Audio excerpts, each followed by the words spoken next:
Hello, welcome to విజేత Telugu academy. ఈరోజు క్లాస్లో మనం తెలుసుకోబోతున్నాము నిష్పత్తి అనుపాతం. ఇంగ్లీష్లో వీటినే రేషియో అండ్ ప్రపోర్షన్ అని పిలుస్తాం. ఓకే, ఈ రేషియో అండ్ ప్రపోర్షన్లో మనకి ఏ విధంగా క్వశ్చన్స్ రైజ్ అవుతాయి, మనం ఏ విధంగా చేయాలి అనేది చూసుకున్నాము. ఇందులో చాలా టైప్స్ ఉన్నాయండి, కాకపోతే నేను ఒకదాని తర్వాత ఒకటి ఎక్స్ప్లెయిన్ చేయాలనుకుంటున్నాను కాబట్టి ముందు అసలు బేసిక్స్ అనేవి ఏ విధంగా ఉంటాయి అని చూద్దాం ఒకసారి. ఇందులో చూసుకున్నట్లయితే నిష్పత్తి అనుపాతంలో ఫస్ట్ వన్ అనులోమానుపాతం. దీన్ని ఇంగ్లీష్లో చూసుకున్నట్లయితే డైరెక్ట్లీ ప్రపోర్షన్ అని పిలుస్తాము. దీనికి ఎలా చూపిస్తామంటే ఏదైనా ఒక సంఖ్య x అనేది ky ఇచ్చినట్లయితే x అనేది yకి అనులోమానుపాతంలో ఉంది అని చెప్తాం. x అనేది yకి అనులోమానుపాతంలో ఉందని చూపిస్తాం. దాని సింబల్ ఈ విధంగా చూపిస్తామండి. విలోమానుపాతం తీసుకున్నట్లయితే దీనిని ఇండైరెక్ట్లీ ప్రపోర్షన్ పిలుస్తాం ఇంగ్లీష్లో. ఇదే చూసుకున్నట్లయితే x k/y గా చూపిస్తాము. x k/y గా ఇచ్చినట్లయితే x అనేది yకి విలోమానుపాతంలో ఉందని చూపిస్తాము. ఇక్కడైతే x అనేది yకి ఏ విధంగా రిలేషన్ ఉందంటే x అనేది kyకి డైరెక్ట్లీ ప్రపోర్షన్ అని పిలుస్తాం, అంటే అనులోమానుపాతంలో ఉందని పిలుస్తాము. దీని వచ్చేసి x డైరెక్ట్ 1/y. x అనేది yకి ఏ విధంగా రిలేషన్ ఉంది, విలోమానుపాతంలో ఉందని చూపిస్తాము. ఇది 2 కాన్సెప్ట్స్ ఇచ్చారండి ఇందులో. దీంతో పాటుగా వర్గ నిష్పత్తి, వర్గమూల నిష్పత్తి ఇస్తారు క్వశ్చన్స్లో. వర్గ నిష్పత్తి అంటే స్క్వేర్స్ అండి. a²b². ఈ విధంగా ఉంటే అది వర్గ నిష్పత్తి అని చెప్తున్నాము. వర్గమూల నిష్పత్తి అంటే √a √b గా తీసుకోవాల్సి వస్తుంది. ఇలా ఇస్తే దాన్ని వర్గమూల నిష్పత్తిలో ఉందని అంటాము. ఘన నిష్పత్తి అని చెప్తాము, అంటే క్యూబ్ రూట్. ఘన నిష్పత్తి ఇది స్క్వేర్ రూట్ అండి ఇంగ్లీష్లో. Square root. ఇక్కడికి వస్తే ఘన నిష్పత్తి వస్తే క్యూబ్ రూట్ అంటే a⁻³ b⁻³ గా ఉంటుంది. దీనిని క్యూబ్ రూట్ అని పిలుస్తాం ఇంగ్లీష్కి వస్తే. దీనిని వీపులలో తీసుకొని వస్తే ఘనమూల నిష్పత్తి అవుతుంది. ఘనమూల నిష్పత్తి తెలుగుకి వస్తే దీనిని క్యూబ్ రూట్ ఆఫ్ b గా తీసుకోవాల్సి వస్తుంది. ఇది స్క్వేర్ రూట్, ఇక్కడ క్యూబ్ రూట్ ఆఫ్ తీసుకోవాల్సి వస్తుంది. ఇవేనండి మనకు మెయిన్గా ఇచ్చే నిష్పత్తి అండ్ అనులోమానుపాతం అంటే రేషియో అండ్ ప్రపోర్షన్లో ఉండే ఫార్ములా లాగా తీసుకోవాల్సి మెయిన్ ఇవే వస్తాయి. ఇక స్టెప్ బై స్టెప్ వెళ్తే టైపులలో చిన్న లాజిక్తో టైప్ని మార్చుతూ వస్తాడు. అంటే ఏజెస్ మీద క్వశ్చన్స్ అడగవచ్చు. ఇందులోనే ఇచ్చిన వాల్యూని ఇలా విలోమానుపాతం అనులోమానుపాతం ఇచ్చినట్లుగా ఇచ్చి వాటి యొక్క నిష్పత్తి ఇస్తాడు. ఎగ్జాంపుల్గా తీసుకున్నట్లయితే a = 3y,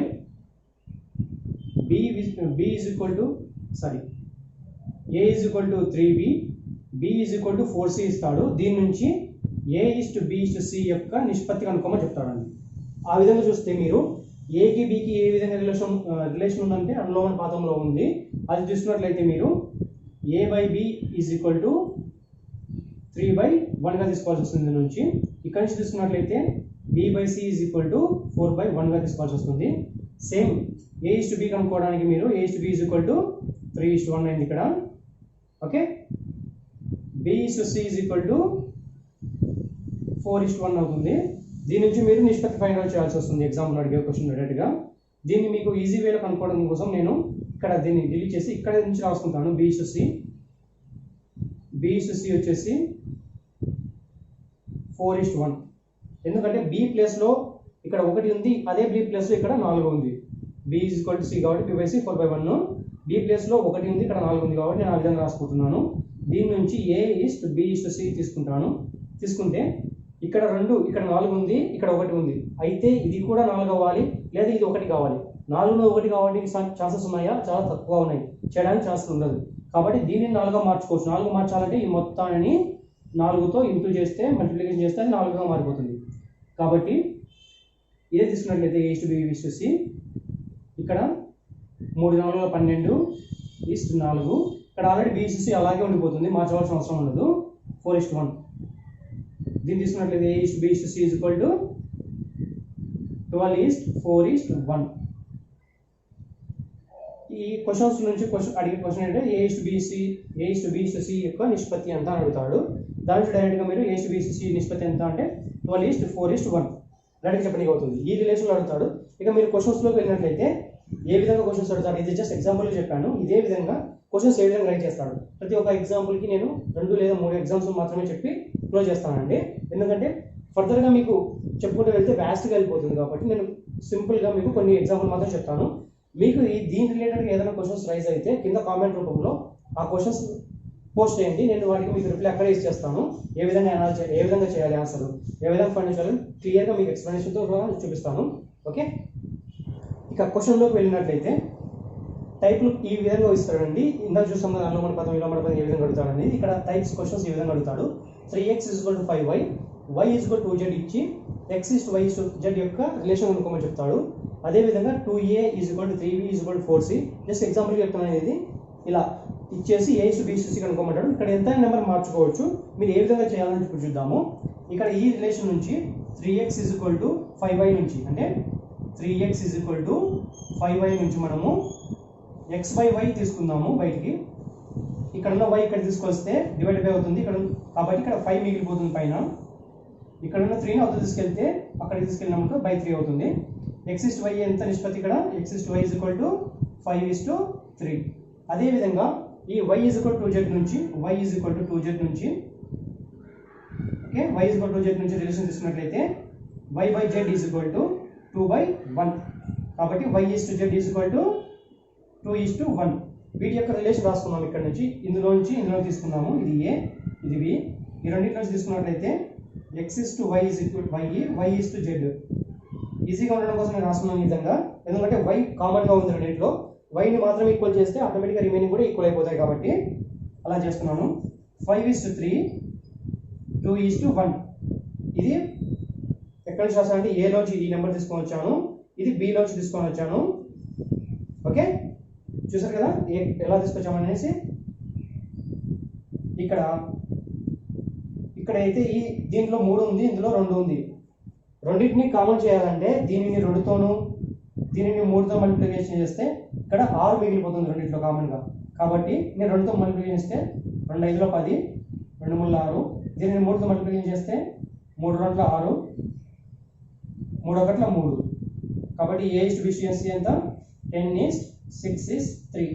దీనిని ఇంకా సింప్లిఫై చేసుకోవచ్చు. ఒకవేళ కొట్లు పోయేవాడైతే సింప్లిఫికేషన్ చేసుకోవచ్చు. కొట్లు పోవు కాబట్టి సింప్లిఫికేషన్ చేసుకోవాలి, అలానే పెట్టేస్తున్నాను. x/y/z ఎంత 10:6:3. ఇక్కడ చూసాం కదా ఆటోమేటిక్గా ఎలా వచ్చిందని. ఇక్కడ చూసినట్లయితే సేమ్ ఇదే క్వశ్చన్ నుంచి A/B/C తీయాలి. ఫస్ట్ మనం ఈ రెండింటిని ఒక ఈక్వల్గా తీసుకొని తర్వాత ఈ రెండింటిని ఒక ఈక్వేషన్గా తీసుకుందాము. ఇక్కడ చూసినట్లయితే 2a = 3b. దీని నుంచి a/b = a, ఇక్కడ ఉన్న bతో తీసుకొచ్చాను కాబట్టి ఇక్కడ ఉన్న 2 అవతల తీసుకెళ్తే 3/2 అవుతుంది. దీని నుంచి A/B = 3:2. సేమ్ 3b = 4c నుంచి ఈ రెండింటిని మొదటి ఈక్వేషన్గా తీసుకున్నాను, తర్వాత ఈ రెండింటిని సెకండ్ ఈక్వేషన్గా తీసుకున్నాను. కాబట్టి b/c = 4/3. దీని నుంచి b/c = 4:3గా రాసుకోవచ్చు. అబ్జర్వ్ చేయండి ఎలా రాసుకుంటున్నాను, ఎందుకంటే మళ్ళీ డౌట్ రాకూడదు ఇందులో. ఒకవేళ ఇటువంటి క్వశ్చన్స్లో మీకు ఏమైనా ఉన్నట్లయితే కామెంట్ బాక్స్లో పోస్ట్ చేయండి ఆ క్వశ్చన్స్ రిలేటెడ్గా. సో క్వశ్చన్స్ నాకు డౌట్గా ఉందని నేను దానికి అక్కడే ఏ విధంగా చేయాలని క్లియర్గా ఒక పేపర్ మీద ఎక్స్ప్లెనేషన్ చేసి మీకు రిప్లై ఇస్తాను. ఓకే, ఇందులోంచి నేను 2 ఈక్వేషన్స్ను ఇక్కడ ఈక్వల్ చేసుకుంటాను. A/B/Cగా b రెండింటిలో కామన్ ఉన్నది కానీ నేను ఇలా రాసుకుంటున్నాను. ఇలా రాసుకున్నట్లయితే 3:2, ఇక్కడ 4:3. దీని నుంచి చూసుకోండి, ఫస్ట్ వన్ ఇది, సెకండ్ వన్ ఇది. A/B = 3:2, B/C = 4:3. ఇక్కడ 4 ఉంది, ఇక్కడ 2 ఉంది. నేను దీన్ని రెండింటిని సమానం చేయాలంటే దీన్ని 2తో మల్టిప్లికేషన్ చేసినట్లయితే 4 అవుతుంది. సో 2 ఈక్వల్గా అయిపోతాయి కాబట్టి నేను 2తో మల్టిప్లికేషన్ చేస్తాను. 3×2 6, 2×4, 4:3 కింద ఆటోమేటిక్గా అలానే ఉంటుంది. నేను చేయాల్సిన అవసరం లేదు. ఫైనల్గా చూసినట్లయితే 6:4:3గా మిగిలిపోతుందండి. అంటే A/B = 6:4:3. ఓకే మరి నెక్స్ట్ క్వశ్చన్కి వెళ్ళిపోతాం. ఇప్పుడు ఇందులో టైప్ 2 క్వశ్చన్స్ చూసినట్లయితే టైప్ 2 క్వశ్చన్స్ అనగా ఏదైనా ఒక మిశ్రమం యొక్క మొత్తం ఇచ్చి వాటి యొక్క నిష్పత్తి కూడా సపరేట్గా ఇస్తాడు. వాటిలో నుంచి ఏదైనా ఒక దాని యొక్క బరువు కానీ దాని యొక్క వాల్యూ కానీ కనుక్కోమని చెప్తాడు. అలా చూసినట్లయితే ఇక్కడ ఎగ్జాంపుల్ చూద్దాం. ఒకటి 120 కేజీల మిశ్రమంలో రాగి జింకుల మధ్య నిష్పత్తి 5:3గా ఉంది. అంటే 120 కేజీల మిశ్రమం అనేది రాగి జింకుల యొక్క మొత్తం బరువు. ఈ బరువులో నుంచి వాటి యొక్క నిష్పత్తి ఏ విధంగా ఇచ్చాడు? 5:3గా ఇచ్చాడు. అయినా దానిలో రాగి మాత్రమే కనుక్కోమని చెప్పాడు. దీనిలో చూసినట్లయితే నిష్పత్తి అనేది బరువుకు సమానంగా ఉంటుంది. కాకపోతే దాని యొక్క వాల్యూ 5:8గా ఇచ్చాడు. ఇది నిష్పత్తి కాబట్టి దాని వాల్యూ అనుకోవాలంటే మనము దీని పక్కన ఎక్స్తో మల్టిప్లికేషన్ చేసుకున్నట్లయితే అది సమం అయిపోతుంది. దాని యొక్క నిష్పత్తి చూసినట్లయితే రాగి ప్లస్ జింక్ వాల్యూ అంతా ఇప్పుడు 5x ప్లస్ 3x = 8x. ఈ 8x వాల్యూ అనేది ఈ మొత్తం దేనికి సమానము? 120 కేజీలకు సమానం. సో =120 కేజీలు అయినప్పుడు x ఎంత వాల్యూ? x = 120/8. 8 1 8 15. ఓకే, ఒక x వాల్యూ అంతా 15 కేజీలు. ఆ లెక్కన అడిగింది ఏంటి ఇక్కడ? రాగి బరువు ఎంత అని అడిగాడు. రాగి అంటే మొదటి వాల్యూ అంటే ఈ 5x వాల్యూవే రాగి బరువు అవుతుంది మనకి. x వాల్యూ తెలిసింది. సో 5x వాల్యూ మనం అనుకోవచ్చుగా. x = 5 కేజీలు అయినప్పుడు 5x = 5 × 15 75 కేజీలు రాగి బరువు. ఇది రాగి బరువు. దీంట్లోనే ఒకవేళ మీకు జింక్ బరువు అడిగాడు అనుకోండి, డైరెక్ట్గా x వాల్యూ తెలిసింది కాబట్టి జింక్ బరువు ఎంత? 3x 3 × 15 45 కేజీలు. రెండు సమ్ చేసినట్లయితే 120 కేజీలు వచ్చేస్తుంది. 120 కేజీలు. ఓకే, ఇది ఒక మెథడ్. ఈ వేలో చేసుకోవచ్చు డైరెక్ట్గా. ఇలా కాకోకుండా మీరు ఇక్కడ నుంచి డైరెక్ట్గా ఫైండ్ అవుట్ చేసేయచ్చు. ఈ నిష్పత్తి నుంచే ఫైండ్ అవుట్ చేయొచ్చు. అది ఎలాగంటే ఇది x:y అనుకోవచ్చు. మీరు ఫార్ములా రూపంలో మార్చినట్లయితే అడిగింది రాగి బరువు కాబట్టి అంటే x బరువు కనుక్కోమన్నాడు. x / x + y ఇంటూ దాని యొక్క మిశ్రమం మొత్తం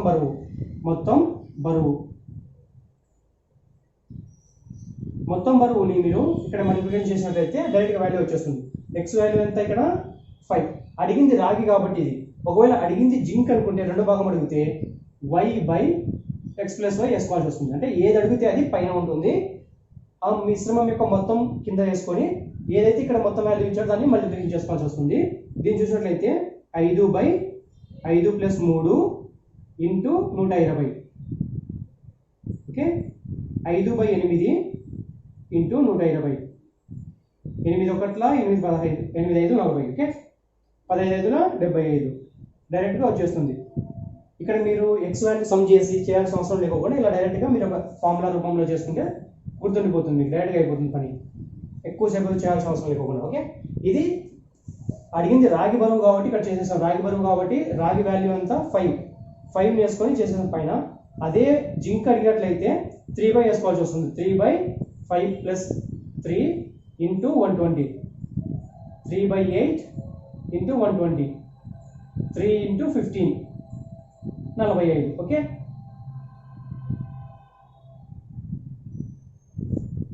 ఇక్కడ ఇంకా రెండో క్వశ్చన్ చూసినట్లయితే ఇదే మెథడ్లో టైప్ 2లోనే రెండో క్వశ్చన్ అడుగుతాడు. గడియారం మరియు రేడియో మొత్తం ధర 2600 ఇచ్చాడు. వాటి ధరల నిష్పత్తి 5:8గా ఇచ్చాడు. 8:5గా ఇచ్చాడంటే గడియారం నిష్పత్తి మొదటిది, రేడియో నిష్పత్తి సెకండ్ది. అయినా అడిగింది రేడియో అంటే సెకండ్ ధర అడిగాడు. దీని ప్రకారం ఫార్ములా ప్రకారం వెళ్ళినట్లయితే అడిగింది రేడియో అంటే సెకండ్ వన్. ఇది గడియారంది ఫస్ట్ది, ఇది రేడియోది సెకండ్ది. రేడియో అడిగాడు కాబట్టి రేడియో ఫస్ట్ పైన వేసుకుంటాము +8 + 5 ఇంటూ మొత్తం ధర 2600. 2600 వేసుకున్నట్లయితే 8 5 13 కూడినట్లయితే 13 2 26 200 మిగులుతుంది. 5 × 200 ఎంత? 1000 రూపాయలు. ఓకే, రేడియో ధర ఎంత? 1000 రూపాయలు. డైరెక్ట్గా ఇక్కడ చెప్పేయచ్చు. అదే రేడియో ధర అడిగారు కాబట్టి 5 వేసుకున్నాము. అదే గడియారం ధర అడిగితే గడియారం ధర ఇక్కడ చూసినట్లయితే గడియారం ఈ నిష్పత్తిలో గడియారం ఏంటిది? మొదటిది గడియారం 8 + 5 ఇంటూ గడియారం మరియు రేడియో మొత్తం ధర ఎంత? 2600. ఈ ఫార్ములా ఇక్కడ ఇచ్చేస్తున్నానండి, కావాలి మీరు చెక్ చేసుకోవచ్చు. x/x+y ఇంటూ మొత్తం బరువు ఇక్కడ మొత్తం ధర. ఓకే, 8/13 2600, 13 2 26 కాబట్టి 2 సున్నాలు అలాంటి మిగిలిపోతాయి పైన, 8 2 16. సో గడియారం ధర 1600, రేడియో ధర 1000 రూపాయలు, రెండు కలుపుకున్నట్లయితే 2600 అవుతుంది. ఓకే, ఒకసారి మళ్ళీ రివైజ్ చేసుకోండి. ఓకే, బాగా చూసుకోండి. ఈ వీడియో మీకు నచ్చినట్లయితే లైక్ చేయండి, షేర్ చేయండి. విజేత తెలుగు అకాడమీ ఛానల్ని సబ్స్క్రైబ్ చేసుకోండి. ఓకే, నెక్స్ట్ క్వశ్చన్స్కి వెళ్దాము. టైప్ 3 క్వశ్చన్స్ ఏ విధంగా ఉన్నాయో చూద్దాము. ఇందులో టైప్ 3 క్వశ్చన్ చూసినట్లయితే, ఒక తరగతిలో బాలురు బాలికల నిష్పత్తి 9:5 మరియు బాలుర సంఖ్య 45 అయితే మొత్తం విద్యార్థుల సంఖ్య ఎంత అని అడుగుతున్నాడు. ఇక్కడ మీరు చూసినట్లయితే బాలుర నిష్పత్తి ఇచ్చాడు 9:5, బాలుర బాలికల నిష్పత్తి 9:5 ఇచ్చాడు, బాలుర సంఖ్య ఇచ్చాడు. అంటే 9 వాల్యూ ఆల్రెడీ ఇక్కడ మనకి ఇచ్చేసాడు 45 అని, అంటే 9 వాల్యూ 45 ఇచ్చాడు. అంటే 9 అనేది 45కు సమానం అంటున్నాడు. అంటే ఎన్నిసార్లు వీరికి మల్టిప్లికేషన్ ఇచ్చాడు? 9 5 45 అని ఇస్తున్నాడు. అంటే ఎక్స్ వాల్యూ ఇక్కడ 5గా మనం పరిగణించుకోవచ్చు.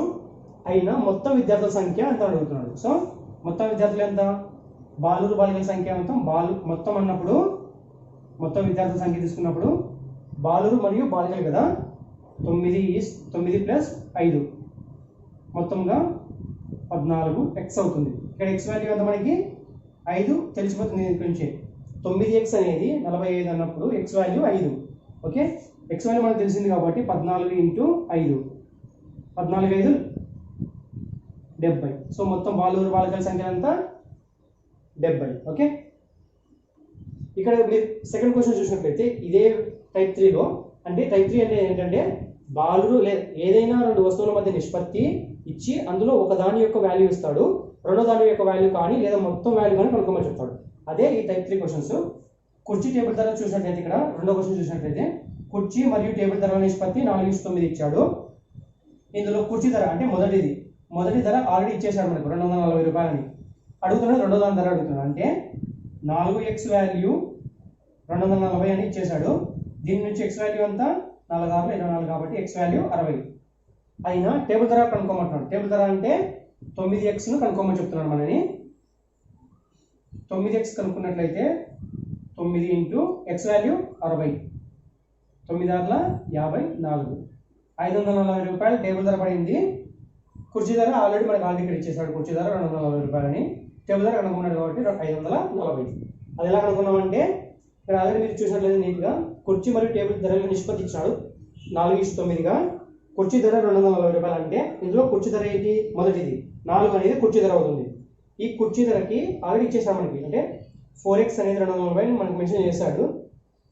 కానీ ఇందులో టేబుల్ ధర కనుక్కోమన్నాడు. 4x వాల్యూ 240 అయినప్పుడు ఎక్స్ వాల్యూ అంతా 60.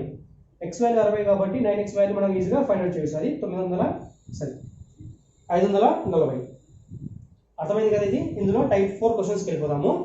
టైప్ 4 క్వశ్చన్స్ చూసినట్లయితే కొద్ది మొత్తాన్ని అమౌంట్ ఇచ్చి దానిని ఏబి కానీ సి కానీ అంటే ఇద్దరు కానీ ముగ్గురు కానీ పంచమని చెప్తాడు. పంచమని చెప్పేటప్పుడే ఏ వాటా బి వాటాకు రెట్టింపు వచ్చిందని కానీ బి వాటా సి వాటా రెట్టింపు వచ్చిందని కానీ లేదా అందులో సగం వచ్చిందని కానీ చెప్పేసి ఫైనల్గా ఎవరిలో ఒకటి కనుక్కోమని చెప్తాడు. ఓకే, ఇప్పుడు ఎగ్జాంపుల్ చూద్దాము, అప్పుడు మీకు క్లియర్గా అర్థమవుతుంది.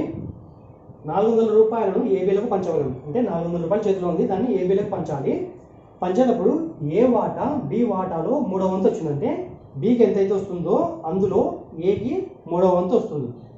అలా వచ్చిన తర్వాత ఏ వాటా ఎంత అని అడుగుతున్నాడు. ఇప్పుడు మీరు ఇక్కడ చూసినట్లయితే దీని నుంచి ఏ వాటా ఏకి ఇప్పుడు చూద్దాము. బికి 100 రూపాయలు ఇస్తున్నాడు అనుకుంటే ఏకి ఎంత వస్తుంది? 100లో 3వ వంతు వస్తుంది. దాని మీనింగ్ అది. ఓకే, నేను 100 వేసుకుంటే ఇక్కడ సెట్ కాదు కాబట్టి నేను 1 రూపాయి వేసుకుంటాను ఫస్ట్, అంటే నిష్పత్తుల్లోకి మార్చుకుంటాను. ఇక్కడ 1 రూపాయి ఇచ్చినట్లయితే ఇతనికి 1 రూపాయలో 3వ వంతు ఇచ్చినట్లుగా అవుతుంది. కాబట్టి A/B = 1/3:1. దీనిని మీరు బాగా గమనించినట్లయితే ఫస్ట్ మెథడ్ లాగా ఉంది. A/B అంటే A/B ఇచ్చినట్టుగా అవుతుంది మీకు. ఇక్కడ ఏ వాల్యూ 1/3 ఇచ్చాడు, ఏ వాల్యూ 1/3, బి వాల్యూ A/B తీసుకున్నట్లయితే మీరు ఏ వాల్యూ 1/3, బి వాల్యూ 1. ఏ వాల్యూ 1/3, బి వాల్యూ 1. దీని నుంచి 1/3 వస్తుంది. a/b ఈక్వల్ పైన ఉన్న 3 కిందకి వస్తే ఆటోమేటిక్గా సేమ్ అవుతుంది కాబట్టి a/b ఈక్వల్ టు 1/3. ఆ విధంగా మీరు ఇక్కడ a/b ఎంత 1:3 కనుక్కోమని ఏది ఏ వాల్యూ కనుక్కోమన్నాడు. మనకి ఇక్కడ ఏ వాల్యూ ఎంత వచ్చింది 1 వచ్చింది. మొత్తం రూపాయలు ఎంత 400 రూపాయలు. a/b మొత్తం శాతాలు కలిపితే ఎంత వాల్యూ వస్తుంది 4 వస్తుంది. a + b = x + 3x = 4x అవుతుంది. x ఎందుకు వేసుకున్నానంటే ఇది నిష్పత్తులలో ఉంది కాబట్టి దీనిని వాల్యూలోకి మార్చుకోవాలంటే x తో మల్టిప్లికేషన్ చేస్తే అది వాల్యూలోకి మారినట్టు అవుతుంది. 4x వాల్యూ మనకు వస్తుంది. అంటే చెప్తున్నాను మొత్తం కలిపితే 4x అవుతుంది. 4x వాల్యూ అంతా ఇక్కడ 4x వాల్యూ మొత్తం రూపాయల పంచాలను అనుకుంటే 4x అవుతుంది. 4x = 400 రూపాయలు. x = 100. 400 తీసుకెళ్తే 100 అవుతుంది. అంటే ఏ వాటా ఇప్పుడు కనుక్కోమన్నాడు. ఏ వాటా అంతా ఒకటే కాబట్టి x వాల్యూ ఏ వాటా, x వాల్యూ ఏ వాటా ఎంత 100 రూపాయలు అయిపోయింది. అంటే ఇందులో నుంచి b వాటా కనుక్కోమన్నట్లయితే b వాటా 3x వాల్యూ 3 × 100 వేసుకుంటే 300 అవుతుంది. ఇక్కడ మీరు బాగా గమనించినట్లయితే bకి వచ్చిన వాల్యూలో ఏ వాల్యూ వాటా ఎంత 3వ వంతు ఉండాలన్నాం. అంటే ఇక్కడ ఏ బీబీ మీరు తీసుకున్నట్లయితే b వాల్యూ ఎంత 300. ఇందులో 3వ వంతు అంటే 300లో 3వ వంతు = 100. 100 రూపాయలు బీకి వచ్చింది, ఏకి వచ్చింది కదా. ఓకే, బాగా గమనించండి. ఇక్కడ నిష్పత్తిని ఏ విధంగా ఇచ్చాడు. ఏ వాటా బి వాటాలో 3వ వంతు ఉండాలన్నాడు. అంటే బికి ఎంతైతే వస్తుందో అందులో ఏ వాటా 3వ వంతు ఉండాలి. బాగా గుర్తించండి. కొంతమంది ఏనే 1/3 ఏ వాటానే బి వాటాలో 3వ వంతు అన్నప్పుడు వాళ్ళు ఇక్కడ 1 వేసుకుని ఇక్కడ 1/3 వేస్తారు. అలా కాదు వేయాల్సింది. బాగా గమనించినట్టే బి వాటాలో 1/3 వంతు ఏ వచ్చిందని చెప్తున్నాడు క్వశ్చన్లోనే. క్లియర్గా అబ్జర్వ్ చేసినట్టే ఇక్కడ మీకు ఆన్సర్ దొరికేస్తుంది. ఓకే, ఇది అర్థమైంది కదా. ఇక్కడ నెక్స్ట్ క్వశ్చన్కి వెళ్ళినట్లయితే 1000 రూపాయలను ABCలకు పంచాలి. ఇక్కడ ఇద్దరే ఉన్నారు, ఇక్కడ ముగ్గురు వచ్చారు. ఏ వాటా బి వాటాకు రెట్టింపు. అంటే ఏ వాటా బి వాటాకు రెట్టింపు. బి వాటాలో x వచ్చింది అనుకుంటే ఏ వాటా ఎంత 2x. బి వాటా కన్నా రెట్టింపు. ఓకే, ఏ వాటా బికి x వస్తే ఏకు 2x వస్తుంది. బి వాటా సి వాటాకు 3 రెట్లు. అంటే బి వాటా సి వాటాకు 3 రెట్లు. సి వాటా ఇక్కడ x అనుకుంటే అప్పుడు బి వాటా ఎంత అవుతుంది 3x అవుతుంది. ఓకే, 3 రెట్లు కాబట్టి బాగా గమనించండి. ఇక్కడ బి వాటా సి వాటాకు 3 రెట్లు. ఓకే, సికి ఎంతైతే వస్తుందో బికి దానికన్నా 3 రెట్లు ఎక్కువ వస్తుంది. ఇక్కడ చూసినట్లయితే బికు ఎంత వస్తుందో ఏకు రెట్టింపు వస్తుంది. అంటే ఏ వాటా బి వాటాకు రెట్టింపు. ఓకే, దీని నుంచి మీరు గమనించినట్లయితే ఇక్కడ x ఉంది, ఇక్కడ 3x ఉంది.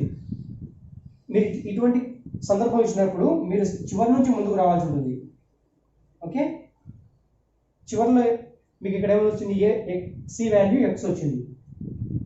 సి వాటా బి వాటాకు 3 రెట్లు కాబట్టి 3x. ఈ కండిషన్ సాటిస్ఫై అయింది కదా. ఇక్కడ ఇప్పుడు ఈ కండిషన్ తీసుకుందాము.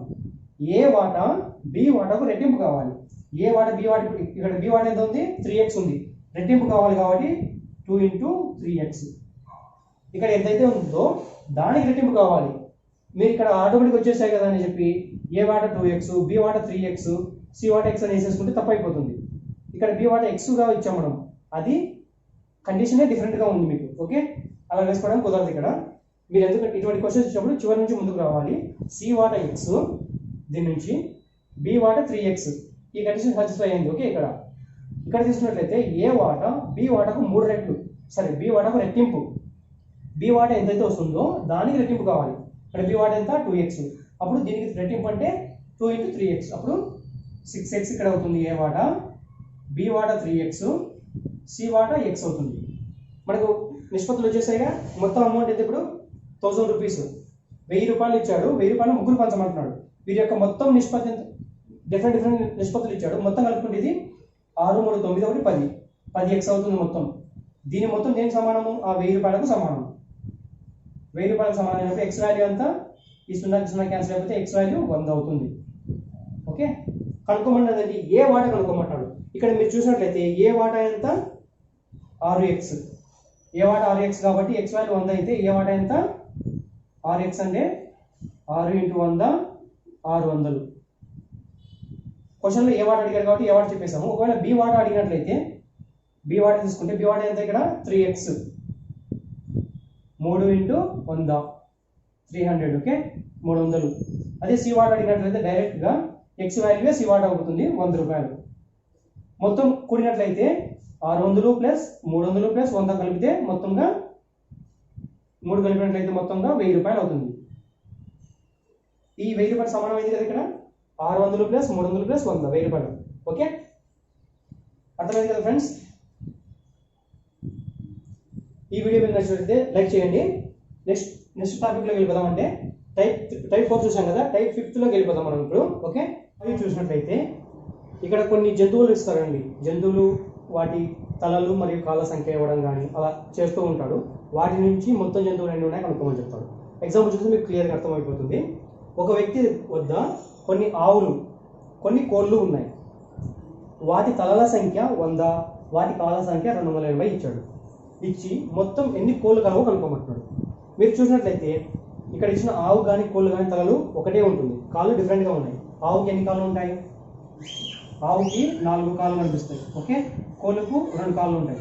కాబట్టి మనం కాళ్ళను తీసుకున్నట్లయితే కోడి కాళ్ళను కానీ ఆవు కాళ్ళను కానీ తీసుకున్నట్లయితే సరిపోతుంది. తలలు తీసుకుంటే మీకు ఆటోమేటిక్గా ఈక్వల్గా వస్తుంది. ఓకే ఇప్పుడు మనం కాళ్ళ బేస్తో వెళ్ళిపోదాం. తల బేస్తో వెళ్ళామనుకోండి తలలు ఒకటే ఉంటాయి కాబట్టి రెండింటికి సమానంగా మనకు ఆన్సర్ రాదు. ఇది ఈజీగా వెళ్ళడానికి ఒక మెథడ్ చెప్తాను నేను. కాళ్ళ సంఖ్యను తీసుకుందాం ముందు. అంటే కాళ్ళ సంఖ్యను బేస్గా తీసుకొని 280 ఇవి కాళ్ళ సంఖ్య.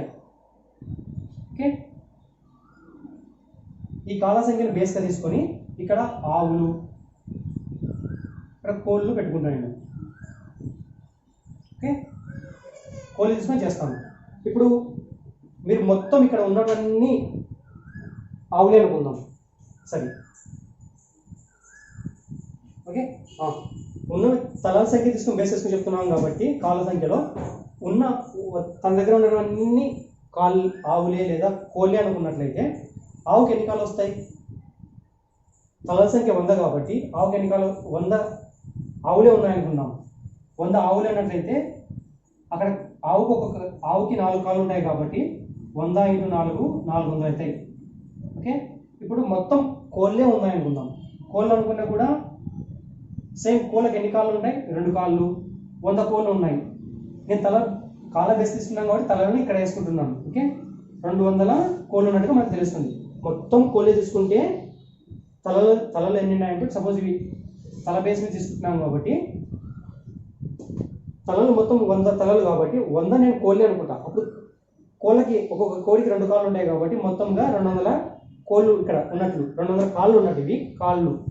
ఇక్కడ ఆవు కాళ్ళు 400 ఉన్నట్టు అన్నీ నేను కావాలి వేసినప్పుడు బేస్ మనం 280 తీసుకున్నాం కాబట్టి బేస్తో 200 కాళ్ళ బేస్తో చేస్తున్నాం కాబట్టి క్రాస్ మల్టిప్లికేషన్ చేసినట్టుగా చేయాల్సి ఉంటుంది. అంటే వీటిలోంచి వీటిని తీసేస్తే 80 ఇక్కడ మిగులుతుంది.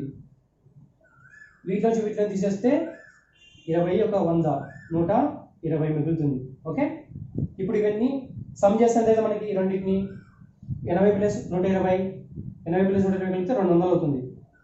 మనం మొత్తం ఎన్ని 100ని తల తీసుకునేస్తూ వీటిలో ఆఫ్ చేసుకోవాల్సి వస్తుంది. కాబట్టి ఇక్కడ ఆఫ్ తీసుకున్నట్లయితే ఇక్కడ 40 ఇక్కడ 60. మీరు గుర్తించినట్లయితే 60 ప్లస్ 40 100 అవుతుంది. 100 తలల సంఖ్య వచ్చినట్లే కదా. అప్పుడు కనుక్కోమనేది ఏంటి? కోడి కనుక్కోమన్నాడు. కోడి ఎన్ని ఇక్కడ మనకి కోడి వాల్యూ ఇది 60 కోళ్ళు 40 ఆవులు. ఓకే ఆన్సర్ ఇది వచ్చేసింది మనకి 40 కోళ్ళు 40 ఆవులు 60 కోళ్ళు. అలా తీసుకున్నట్లయితే 100 తలలు సరిపోతాయి. అదే మీరు ఇక్కడ తీసుకున్నట్లయితే ఆవు ఎన్ని ఆవులు? 40 ఆవులు. 40 ఇప్పుడు కాళ్ళ సంఖ్య సమానం కావాలి. 40 ఆవులు. ఆవుకి ఎన్ని కాళ్ళు? 4 కాళ్ళు. 4 16 160. కోడి ఎన్ని కోళ్ళు? 60 కోళ్ళు. ఒక్కొక్క కోడికి 2 కాళ్ళు 60 120. 2 కలిపితే 280 కాళ్ళు వచ్చాయి కదా. ఓకే ఇది కన్ఫ్యూజ్గా ఉండొచ్చు, మళ్ళీ ఒకసారి చెప్తాను చూసుకోండి. తలల సంఖ్య తీసుకున్నట్లయితే మీరు ఇక్కడ బేస్లో ఇక్కడ కూడా మీరు తలల సంఖ్యనే ఫైండ్ అవుట్ చేయాల్సి ఉంటుంది. కాబట్టి మీరు ఎన్ని తీసుకున్నా సేమ్గా ఇక్కడ 100 ఇక్కడ 100నే వస్తాయి. 100 తీసుకుంటే టోటల్గా క్లాష్ అయిపోతాయి. 2 క్లాష్ అయిపోయి మన ఆన్సర్ ఏం రాదు. కాళ్ళ సంఖ్య డిఫరెంట్గా ఉంది కాబట్టి కాళ్ళ సంఖ్యను బేస్ తీసుకుని మొత్తం ఉన్నటువంటి ఆవులే అనుకుంటా. అప్పుడు ఆవుకి ఎన్ని కాళ్ళు వస్తాయి అంటే మొత్తం ఏంటంటే తలలు తీసుకున్నట్లయితే మొత్తం సంఖ్య వస్తుంది. ఇదే ఆవుకైనా ఒకటే తల ఉంటుంది, కోడికైనా ఒకటే తల ఉంటుంది. కాబట్టి మొత్తం జంతువుల సంఖ్య ఇక్కడ మనకి 100 అని క్లియర్గా తెలిసిపోతుంది. 100 నేను ఆవులే తీసుకున్నట్లయితే ఒక్కొక్క ఆవుకు 4 కాళ్ళ లెక్క 400 కాళ్ళు అవుతాయి. ఆవులు మొత్తం 400 కాళ్ళు, కోళ్ళు మొత్తం తీసుకుంటే 200 కాళ్ళు. కానీ మనకి ఒరిజినల్గా ఎన్ని కాళ్ళు ఉన్నాయి? 280 ఉన్నాయి. కాబట్టి వీటిని రివర్స్లో చేసుకున్నట్లయితే కోడి కాళ్ళలోంచి ఈ కాళ్ళను తీసేస్తే మనకు ఆవులు ఎన్ని మిగిలితే తెలిసిపోతుంది. ఆవు కాళ్ళలోంచి వచ్చిన మొత్తం కాళ్ళను తీసేస్తే కోడి కాళ్ళు ఎన్ని వస్తే తెలిసిపోతుంది. సో వచ్చిన వాల్యూ డైరెక్ట్గా 100కి సమానం అయితే మొత్తంగా ఉన్నవి కరెక్ట్గా చెప్పేస్తాం. కానీ ఇక్కడ 100కి డబల్ అయినాయి, 200 ఉన్నాయి. కాబట్టి మనం దీన్ని సగం చేసుకుంటున్నాం. వచ్చిన వాల్యూ సగం కాబట్టి ఇక్కడ 40, ఇక్కడ 60 అవుతున్నాయి. ఇవి ఆవులు అంటే ఆవులు ఈ బేస్ ఆవులు తీసుకున్నా కూడా ఇక్కడ ఆవులు, ఇక్కడ కోళ్ళు. 60 కోళ్ళు, 40 ఆవులు. మీరు తలలు వచ్చేసాయి. 40 + 60 తల అంటే మొత్తం 100 తలలు సరిపోయాయా? ఇదే విధంగా మీకు కాళ్ళు కూడా సరిపోయేలా చెక్ చేసుకోవడానికి ఇక్కడ చూపిస్తున్నాను. ఆవులు 40 ఆవులు ఉన్నాయి దీని ప్రకారంగా. 40 ఆవులు, ఒక్కొక్క ఆవుకు 4 కాళ్ళు. సో మొత్తం 160 కాళ్ళు అవుతాయి. కోడికి మొత్తం 60 కోళ్ళు, 60 కోళ్ళు ప్లస్ 2 కాళ్ళు ఒకదానికి. 2 కాళ్ళతో మల్టిప్లికేషన్ చేస్తే 120 కాళ్ళు అవుతాయి. సో మొత్తంగా 280 కాళ్ళ సంఖ్య సరిపోయింది. 60 మొత్తం 100 తలల సంఖ్య సరిపోయింది. ఇక్కడ డబుల్ వచ్చినందుకు గాను అంటే 80, 60 అనేది 200 అవుతుంది కాబట్టి నేను సగమే తీసుకున్నాను ఇందులో. కొన్ని సందర్భాల్లో మీకు ఇక్కడ సమ్ చేస్తే డైరెక్ట్గా తలల సంఖ్య వచ్చేస్తుంది. అప్పుడు ఇవే వచ్చిన వాల్యూ డైరెక్ట్గా మీరు చేసుకోవచ్చు. అక్కడ బై 2 వేసుకోవాల్సిన అవసరం ఉండదు. అది ఎలాగో నెక్స్ట్ క్వశ్చన్లో చూపిస్తాను మీకు. అప్పుడు క్లియర్గా అర్థమవుతుంది. ఇదంతా అర్థమైందిగా. ఇంకో క్వశ్చన్ చూద్దాం, ఇంకా క్లారిటీగా అర్థమవుతుంది. ఓకే, ఇక టైప్ 5లో రెండో క్వశ్చన్ చూసినట్లయితే ఒక వరుసలో కొన్ని స్కూటర్లు, ఆటోలు కలవు. వాహనాల మొత్తం సంఖ్య 40, చక్రాల సంఖ్య 95 అయినా ఎన్ని స్కూటర్లు కలవు? ఇక్కడ మీరు తీసుకున్నట్లయితే వాహనాల సంఖ్య ఆల్రెడీ ఇచ్చారు, మొత్తం సంఖ్య 40 కావాలి. చక్రాల సంఖ్య 95. మీరు చూసినట్లయితే స్కూటర్కి 2 చక్రాలు, ఆటోకి 3 చక్రాలు ఉంటాయి. కాబట్టి స్కూటర్కి డిఫరెంట్ చక్రాలు ఉన్నాయి కాబట్టి అదే బేస్ వేసుకొని చేద్దాం. అంటే బేస్ ఇది ఇచ్చాడు ఎక్కువ ఉంది కాబట్టి ఆ ఎక్కువ వాల్యూ నేను బేస్గా తీసుకుంటున్నాను. ఓకే, చక్రాల సంఖ్యను బేస్గా తీసుకుంటాను. ఏది బేస్ అంటే చక్రాల సంఖ్య బేస్. ఇక్కడ స్కూటర్లు ఇచ్చాడు, స్కూటర్లు, ఆటోలు. ఓకే, స్కూటర్లు ఎన్ని మొత్తము తెలియదు మనకి, ఆటోలు కూడా తెలియదు. ఓకే, మొత్తం వాహనాలని నేను స్కూటర్లు అనుకుంటా. ఇప్పుడు ఎన్ని మొత్తం 40 వాహనాలు ఉన్నాయి. 40 వాహనాలు స్కూటర్లే అనుకున్నట్లయితే ఒక్కొక్క స్కూటర్కి ఎన్ని చక్రాలు ఉంటాయి? 2 చక్రాలు ఉంటాయి. కాబట్టి మొత్తము 80 చక్రాలు ఇక్కడ. అదే మొత్తం ఆటోలు అనుకున్నట్లయితే అంటే వాహనాల సంఖ్య మొత్తం తీసుకొని 40 వాహనాలని ఆటోలే అనుకున్నట్లయితే ఒక్కొక్క ఆటోకి 3 చక్రాలు ఉంటాయి కాబట్టి 120 చక్రాలు. ఓకే, బేస్ మధ్యలో వేసుకుంటాను క్లియర్గా ఉండడం కోసము. ఇప్పుడు చూసినట్లయితే మొత్తం చక్రాల సంఖ్య 95, కానీ ఇక్కడ చూస్తే చక్రాల సంఖ్య 80, ఇక్కడ 120 ఉన్నాయి. ఇంతకు చెప్పాను కదండి క్రాస్గా చేయాల్సి ఉంటుందని. ఇలా క్రాస్గా చేసినట్లయితే అంటే 120 నుంచి 95 తీసేస్తే ఎంత వస్తుంది? ఇక్కడ 5 + 1 20, 25. కౌంట్ చేసుకుని మళ్ళీ ఒకసారి 25 మిగులుతుంది ఇక్కడ. 95లో 80 తీసేసినట్లయితే 15 మిగులుతుంది మనకి ఇక్కడ 15. ఇవి రెండు కలిపితే 40 వచ్చేస్తుందండి. 25 + 15 40. కాబట్టి డైరెక్ట్గా మీరు వచ్చేసింది. ఇక్కడ బై 2 వేయాల్సిన అవసరం లేదు. ఇవన్నీ మొత్తం స్కూటర్ల సంఖ్య 45, ఆటోల సంఖ్య 15. అడిగింది ఏంటంటే స్కూటర్ల సంఖ్య ఎంత? 25 వచ్చాయి, ఆటోల సంఖ్య 15. ఓకే, క్లియర్గా అర్థమైంది కదా. ఫస్ట్ మెథడ్లో ఇక్కడ డబుల్ వచ్చినందుకు కానీ బై 2 వేసుకున్నాము. మొత్తం సమ్ చేస్తే తలల సంఖ్య 100 ఇచ్చాడు, కానీ తలల సంఖ్య మనకి ఎంత వచ్చింది? 200 వచ్చినందుకు కానీ మనం సగం వేసుకున్నాము. కానీ ఇక్కడ చూసినట్లయితే వాహనాల సంఖ్య కరెక్ట్గా వచ్చేసింది. ఇక్కడ 25, ఇక్కడ 15, మొత్తం కలిపితే 40. వాహనాల సంఖ్య 40 వచ్చింది కదా. సో మనం బై 2 వేయాల్సిన అవసరం లేదు ఇక్కడ. Okay, got it.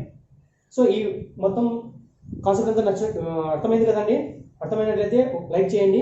మీకు ఈ టైప్లో ఏదైనా ప్రాబ్లమ్స్ మీకు అరైజ్ అయితే వాటి అంటే క్వశ్చన్స్ కానీ ఎక్కడైనా మీరు చూసినట్లయితే అవి అర్థం కాకపోతే నాకు కామెంట్ రూపంలో కింద పోస్ట్ చేయండి. ఆ క్వశ్చన్ అని మీకు ఖచ్చితంగా ఒక పేపర్ మీద క్లియర్గా ఎక్స్ప్లెయిన్ చేసి మీకు పోస్ట్ చేస్తాను. ఓకే, థ్యాంక్ యూ అండి. Thank you for watching. Okay, next type 6 ఉంటే చెప్తానండి క్లారిటీగా. 6 చూసుకుందాం ఒకసారి.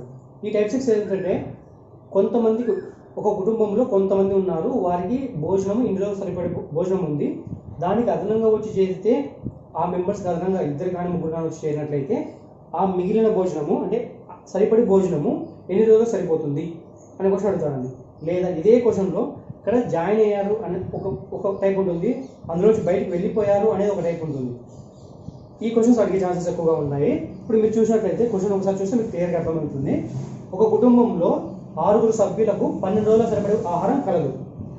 6 మంది సభ్యులు ఉన్నారు, అందులో అది 12 రోజులు సరిపడే ఆహారం మాత్రమే ఉంది వాళ్ళ దగ్గర.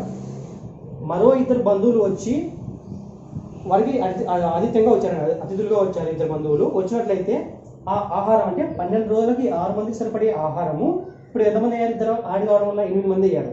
8 మందికి 8 రోజులకు సరిపోతుంది అన్నది క్వశ్చన్. ఇప్పుడు మీరు చేయాల్సింది ఏంటంటే మొదటగా ఎంతమంది ఉన్నారు? 6 మంది సభ్యులు ఉన్నారు. 6 మంది సభ్యులు, అది ఎన్ని రోజులు సరిపడే ఆహారం ఉంది? 12 రోజులు సరిపడే ఆహారం ఉంది. ఓకే, 6 మంది సభ్యులకు 12 రోజులు సరిపడే ఆహారం ఉంది. ఇది ఎంతమందికి సమానం కావాలి? ఇప్పుడు 6 మంది సభ్యులు మొదట ఉన్నారు మరియు ఇద్దరు యాడ్ అయ్యారు. ఓకే, మొత్తం ఎంత? 8 మంది. 8 మందికి ఎన్ని రోజులకు సరిపోతుంది అని అడుగుతున్నాడు. అంటే ఇక్కడ ఆల్రెడీ 12 రోజులు చెప్పాడు ముందే, కానీ ఇక్కడ 8 మందికి ఎన్ని రోజులు తెలియదు కదా, దానికోసం మనం ఎక్స్ డేస్ అనుకుంటాం. ఇది డేస్ అండి, ఎన్ని రోజులు సరిపోతుంది అని కనుక్కోవడం కోసం ఎక్స్ డేస్కి వస్తుంది అని అనుకుంటున్నాము. అప్పుడు ఈ రెండు సమానమే. ఇక్కడ ఎంతమందికి సరిపోతుందో భోజనం ఇక్కడ కూడా అంతమందికే ఉంది. అది ఎంతమందికి అనేది ఇప్పుడు చెప్పాలి మనం. సో ఇక్కడ 6 × 12, 6 + 2 ఎంత? 8 × x. ఓకే, మీరు x వాల్యూ ఎంత? 6 × 12/8. 2 4 8, 2 3 6, 4 1 4, 4 3 12. సో 3 3 9. అంటే 8 మందికి 9 రోజులు సరిపోతుంది ఈ భోజనం అంతా. బాగా చూడండి, 6 మంది సభ్యులకి 12 రోజులు సరిపడే భోజనము, ఇద్దరు యాడ్ కావడం వల్ల మొత్తం 8 మంది అయ్యారు. ఇప్పుడు ఆ భోజనము సరిపడే భోజనము 9 ఇక్కడ 12 రోజులకు వచ్చేది కాస్త ఇద్దరు పెరగడం వల్ల అది 9 రోజులకే అయిపోతుంది, ఖతం అయిపోతుంది. ఓకే, ఇది ఆన్సర్ అండి. ఇదే ఇక్కడ ఇద్దరు వచ్చి బంధువులు వచ్చి యాడ్ అయ్యారు కాబట్టి సరిపోయింది. ఒకవేళ ఇందులో ఉన్న వాళ్ళు వెళ్ళిపోతే ఎలా అనేది ఇప్పుడు చూద్దాం. ఓకే, ఇందులో టైప్ 2 క్వశ్చన్ చూసినట్లయితే, అంటే కొన్ని రోజులు భోజనం చేసి వెళ్ళిపోవడం వల్ల మిగిలిన వారికి ఆ భోజనం ఎంతమంది సరిపోతుంది, ఎన్ని రోజులు సరిపోతుంది అన్నది క్వశ్చన్. ఇప్పుడు క్వశ్చన్లోకి వెళ్ళి చూసినట్లయితే కొంతమంది అనండి, అది ఎగ్జాక్ట్గా ఎంతమందో తెలియదు. కొంతమందికి 40 రోజులు సరిపడే ఆహారం కలగన్నాడు. ఓకే, 10 రోజుల తర్వాత, అంటే ఆల్రెడీ 10 రోజులు ఈ 40 మంది తినేశారు, అంటే ఇప్పుడు 30 రోజులు సరిపడు భోజనం మాత్రమే ఉంది. 10 రోజుల తర్వాత 20 మంది వెళ్ళిపోయారు, అంటే కొంతమంది ఉన్నాం కదా, అందులోంచి 20 మంది వెళ్ళిపోవడం వల్ల అంటే మిగిలిన వాళ్ళు ఏదో తెలియదు. ఆ మిగిలిన వాళ్ళు 36 రోజులు తిన్నారు. అయితే మొదట ఉన్నవారి సంఖ్య ఎంత, ప్రస్తుతం ఉన్నవారి సంఖ్య ఎంత క్వశ్చన్ అడుగుతున్నాడు. ఓకే, ఇక్కడ మీరు చూసినట్లయితే మొదట కొంతమంది, ఎంతమంది తెలియదు కాబట్టి దానిని ఎక్స్ అనే అనుకుందాం. కొంతమంది ఎన్ని రోజులు తినే ఆహారం ఉంది? 40 రోజులు తినే ఆహారము ఉంది. ఇందులో 10 రోజులు ఆల్రెడీ తిన్నారు. 10 రోజులు తినడం వల్ల అంటే 30 రోజులు సరిపడే ఆహారమే ఉంది కాబట్టి 10 రోజులు తినేశారు. సో 10 మైనస్ చేసేస్తే ఇది 30 రోజులు సరిపడే ఆహారం ఉంది. ఇప్పుడు 30 రోజులు సరిపడే ఆహారమే ఉంది వాళ్ళ దగ్గర. ఓకే, ఇది ఎన్ని రోజులు తిన్నారు? 36 రోజులు తిన్నారు. అంటే 10 రోజులు తిన్న తర్వాత మిగిలిన ఆహారాన్ని 36 రోజులు తిన్నారు. అది ఎంతమంది? 20 మంది వెళ్ళిపోవడం వల్ల 20 మంది ఎంతమంది వెళ్ళిపోయారు? కొంతమందిలో, కొంతమంది మనకు తెలియదు. కొంతమంది ఏమనుకుంటాం మనం? ఎక్స్ మంది అనుకుంటాం. ఎక్స్ మందిలోంచి ఎంతమంది వెళ్ళిపోయారు? ఇక్కడ 20 మంది వెళ్ళిపోయారు. 20 మంది వెళ్ళిపోవడం వల్ల మిగిలిన ఆహారాన్ని, అంటే ఈ 30 రోజులు సరిపడే ఆహారాన్ని 36 రోజులు తిన్నారు. బాగా చూడండి, ఇక్కడ కొంతమంది 40 రోజులకు సరిపడే ఆహారం ఉందన్నాడు. అంటే కొంతమందికి 40 రోజులు సరిపడే ఆహారం ఉంది. కాకపోతే వాళ్ళు ఆ 40 రోజుల కొంతమంది ఎంతమంది అయితే ఉన్నారో వాళ్ళు ఆల్రెడీ 10 రోజులు తినేశారు. అంటే మిగిలింది ఎంత? ఈ కొంతమందికి ఇంకా 30 రోజులు సరిపడే ఆహారం మాత్రమే ఉంది. కాబట్టి కొంతమందికి 30 రోజులు సరిపడే ఆహారమే ఉంది. కానీ 20 మంది వెళ్ళిపోవడం వల్ల ఆ ఎక్స్, ఇక్కడ అనుకున్నాం కదా కొంతమంది అనే ఎక్స్ అని, ఆ ఎక్స్ లోంచి 20 మంది వెళ్ళిపోవడం వల్ల ఆ ఆహారము 36 రోజులు సరిపోయింది. కాబట్టి ఎక్స్ నుంచి 20 మంది వెళ్ళిపోవడం వల్ల ఆహారము 36 రోజులకు వచ్చింది. దీన్ని ఈ ఈక్వేషన్ చూసినారు కదా, ఈక్వేషన్ అర్థమైంది మీకు? ఒకసారి మళ్ళీ చూసుకోండి. ఈ ఈక్వేషన్ రాసుకోగలిగితే మీకు ఆన్సర్ వచ్చేసినట్లే అండి. కొంతమంది ఇక్కడే 20 రోజులు వేసేసుకొని ఇక్కడే 40 మంది వేసేస్తారు, అది తప్పుగా వేసుకున్నట్లయితే. బాగా క్లారిటీగా చూసుకోండి మళ్ళీ ఒకసారి. మొత్తం ఎంత? ఇప్పుడు 30x, ఇక్కడ చూసినట్లయితే 36x బయట తీస్తే మైనస్ 20 × 36. నేను ప్రతి ఒక్క చేసుకోవట్లేదు, ఆటోమేటిక్గా వెళ్ళిపోయే విధంగా చూస్తున్నాను. ఇక్కడ 30 ఉంది, ఇక్కడ 36 ఉంది. సో నేను ఈ 30 అవతల తీసుకెళ్ళి ఇక్కడ మైనస్ యూతలు తీసుకొస్తాను. మైనస్ యూతలు తీసుకొస్తే ప్లస్ అవుతుంది. 20 × 36 మొత్తాన్ని యూతలు తీసుకొచ్చాను. మైనస్ వాల్యూ మొత్తాన్ని యూతలు తీసుకొచ్చాను. ఈ 36x అలాగే ఉండిపోతుంది. ఇక్కడ ఉన్న 30 అవతల తీసుకెళ్తే ఇక్కడ ప్లస్ ఉంది, అవతలకి వెళ్ళిపోతే మైనస్ అవుతుంది. Minus 30x. 20 × 36 = 6x. 36లోంచి 30x తీస్తే 6x. ఇందులోంచి x వాల్యూ ఎంత? x = 20 × 36/6. 6తో 6 ఆట్ల 36, 6 మాటలు వెళ్తుంది కాబట్టి ఓకే. = 20 × 6 2 12 120. అంటే x వాల్యూ అంటే మొదట ఉన్న వాళ్ళు ఈ కొంతమంది ఎంతమంది అంటే 120 మంది. అది క్వశ్చన్ ఏమడిగాడు? మొదట ఉన్నవారి సంఖ్య ఎంత? మొదట ఉన్నవారి సంఖ్య x వాల్యూ కదా, x వాల్యూ మొదట ఉన్నవారి సంఖ్య 120. మళ్ళీ ఏమనుకుంటాం క్వశ్చన్లో ఇంకోటి, ప్రస్తుతం ఉన్నవారి సంఖ్య కూడా కనుక్కోమంటున్నాడు. ప్రస్తుతం ఉన్నవారి సంఖ్య అంటే ఎంత? 10 రోజుల తర్వాత 20 మంది వెళ్ళిపోయారు కాబట్టి ప్రస్తుతం ఎంత ఉంటారు? 20 వెళ్ళిపోవడం వల్ల 120 మందిలోంచి 20 వెళ్ళిపోతే 100 మంది ప్రస్తుతం ఉన్నారు. ఓకే, అర్థమైంది కదా? మళ్ళీ ఒకసారి ఈ ఈక్వేషన్ ఎలా రాస్తుందో చూసుకోండి. కొంతమందికి, ఆ కొంతమంది ఎవరో తెలియదు కాబట్టి వాటిని x అనుకున్నాము. ఈ కొంతమందికి 40 రోజులు సరిపడే ఆహారం కలదు. 10 రోజులు తిన్న తర్వాత 10 రోజుల తర్వాత 20 మంది వెళ్ళిపోవడం వల్ల మిగిలిన ఆహారం 30 రోజులు వచ్చింది. అంటే x అనే మెంబర్స్ 40 రోజులు తినగలరు. ఆ ఆహారంలో 10 రోజులు ఆల్రెడీ తినేశారు. అంటే మిగిలిన ఆహారం ఎన్ని రోజులు సరిపోతుంది? 30 రోజులకు మాత్రమే సరిపోతుంది. ఆ 30 రోజులకి ఎవరు? వీలే కదా x తినగలిగిన 30 రోజుల ఆహారము. ఇందులోంచి 20 మంది వెళ్ళిపోవడం వల్ల మిగిలిన వాళ్ళు తింటారు. అదే ఈ ఈక్వేషన్ అండి. x × 30 = x - 20 × 36. ఈ ఈక్వేషన్ కరెక్ట్గా వేసుకోగలిగితే మీరు ఆటోమేటిక్గా మీకు ఆన్సర్ అంతా కరెక్ట్గా వస్తుంది. ఏం కొంచెం ఈక్వేషన్ వేసుకోవడంలో మిస్టేక్ జరిగిందనుకో మొత్తము స్మాష్ అయిపోతుంది. ఓకే, ఇదేనండి ఈ రేషియో అండ్ ప్రపోర్షన్లో ఉన్న మొత్తం టైప్స్. మొత్తం 6 టైప్స్ ఉన్నాయండి. ఓకే, ఒకసారి మీరు రివైజ్ చేసుకోండి ఫస్ట్ నుంచి లాస్ట్ వరకు. మీకు 6 టైప్స్ మొత్తం క్లియర్గా అర్థమవుతాయి. ఒకవేళ అర్థం కాకపోతే మళ్ళీ చూడండి, క్లారిటీగా అన్నీ చెప్పాను నేను. ఈ వీడియో మీకు నచ్చినట్లయితే లైక్ చేయండి, షేర్ చేయండి. ఈ విజేత తెలుగు అకాడమీ అనే దాన్ని సబ్స్క్రైబ్ చేసుకోండి. ఎందుకంటే ఇటువంటి వీడియోస్ చాలా ఉంటాయి. ఇంకా క్లియర్గా మీకు క్వశ్చన్స్ వైజ్గా ఏ విధంగా అడుగుతారు అనేది క్లియర్గా నెక్స్ట్ వీడియోలో మీకు అప్లోడ్ చేస్తాను. ఓకే, థ్యాంక్ యూ అండి.